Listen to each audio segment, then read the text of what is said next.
maybe you were a person that wasn't very religious at all, and you were living life like the rest of your extended family, but something came in your heart and you said, you know what, I'm going to take this guidance seriously. I don't know how it happened. Maybe Allah made it happen through some YouTube video or a friend, or however it happened. But you decided to make a change for the better in your life. And when you start changing the behavior in your life, the first people to see a change in you will be your own family. They will notice it. They will notice that you're not the same anymore. You don't talk the same, you don't act the same, you don't go to the same places, you don't even have the same friends anymore. And this necessarily happens. When you take a turn towards Islam, necessarily you start losing friends. Because your old friends used to do pretty bad things and now you can't do those things with them anymore. So you suffer a loss of friends. And at the same time, your family starts saying, you're acting a little too weird. And for the young man, the family might even say, what's that thing on your face? You forgot to shave? What happened to you?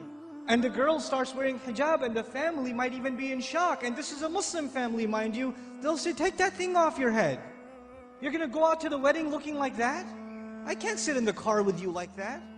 What do you think we are? All of a sudden, you're the Islamic role model? Who died and made you Shaykh?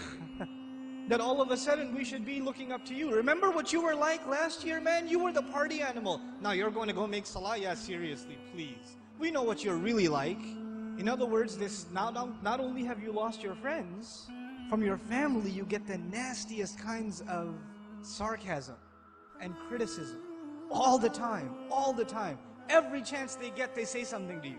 They say something about your beard. They say something about your habits of making salah. They say something about putting your children in Islamic school. They say something about sending your children to Sunday school. Or you getting up for Fajr or Isha and going to the masjid. They'll have some comments for you. And those comments hurt.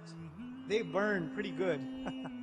This happens to young men in the audience, where their parents start telling them to stop hanging out with their other Muslim friends. Don't go to the masjid, don't waste your time. I wallahi myself know of stories where the father found out that in between classes, the son used to, because his classes were 3-4 hours apart, in between classes he used to go to the masjid to pray dhuhr and just study at the masjid. Instead of studying at the library where there's plenty of things to look at, might as well go make salah and pray in the masjid. I'll be safer that way. Dad finds out. You're becoming an extremist, son.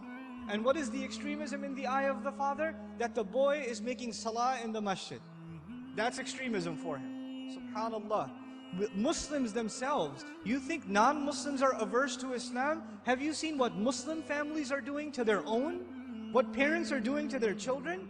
I know of cases myself where parents said, we will not pay your college tuition. We will not look for a wedding made for you until you take that hijab off. We will not do it. We do not accept you as our daughter until you take that thing off. We will not show our face in public with you. You can't go with us anywhere. This is the mother telling. And you know what they'll say? What's amazing about that? They'll make you feel bad about yourself. They'll tell you, what kind of daughter are you? You should be ashamed of yourself. You're embarrassing your parents. We're Muslim, but we're not Muslim. We're not that. We're not those kind of Muslims. That's not how we do things in our family. That's what they'll say. Our family is different. We don't do things like that in our family. That's those masjid people. Don't be like those masjid people. That's what they'll say. And you know what's amazing about that? If you look at a portrait of your great-grandparents from back in the day, good old great-grandpa's got a big old beard and you can't even see grandma's face. So who's being true to the family and who's an embarrassment to the family? See, this is Muslim families today. And you're in the midst of all of this. And you know what happens? Because you've made a decision to turn towards Islam, if an enemy of Islam came to you and said, abandon your religion, you'd say, oh yeah? I'm going to be even more committed. You would become energized in your zeal for the religion when the enemy attacks Islam. We'd get even more fired up. Muslims get fired up in the craziest of ways.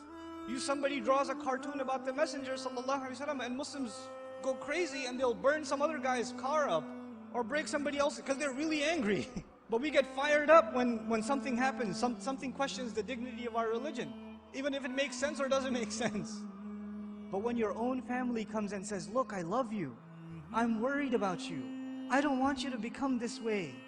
This is the way of the people who fail out of college, who don't have a career, who have miserable lives. I don't want you to fall into this extreme. Somebody is putting you under their influence, you need to get away from them. They see stuff on TV and they become paranoid. And you're in the middle of all of this. And it becomes hard to hold on to your religion in the middle of all of this. It becomes hard. Because it's not the enemy of Islam that's pulling you away. Who's pulling you away? Your own family, your own parents, your own husband, your own wife, your own brother, your own cousins, your own in-laws. They're the ones pulling you away. So how do you deal with that? The most inappropriate response to this pressure is anger. And you know what? That is the most common response too.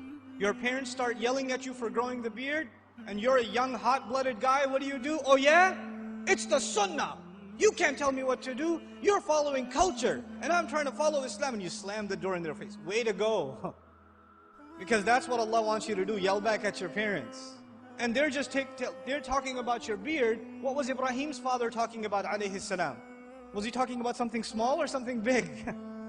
Go make sajda to idols, boy. And does he lose his cool? Does he get angry? We have to learn how to be with our parents. Even when they call you away from deen, it doesn't matter if they're Muslim or not. وَإِن جَاهَدَاكَ عَلَىٰ أَن تُشْرِكَ بِي مَا لَيْسَ لَكَ بِهِ عِلْمٌ فَلَا تُطِعْهُمَا وَصَاحِبْهُمَا فِي الدُّنْيَا مَعْرُوفًا وَاتَّبِعْ سَبِيلَ مَنْ أَنَابَ إِلَيَّ ثُمَّ إِلَيَّ مَرْجِعُكُمْ فَأُنَبِّئُكُمْ بِمَا كُنْتُمْ تَعْمَلُونَ. Allah Azza wa Jalla tells us, if they struggle against you to make you follow what they themselves have no knowledge of, don't obey them, while at the same time accompanying them in the most dignified fashion. Obeying them is separate, respecting them is separate. Just because you didn't obey them for the sake of Allah, when it came to matters of halal and haram, or when it came to matter of iman and shirk, or kufr, just because you didn't obey them does not give you the right to get angry at them. You can't.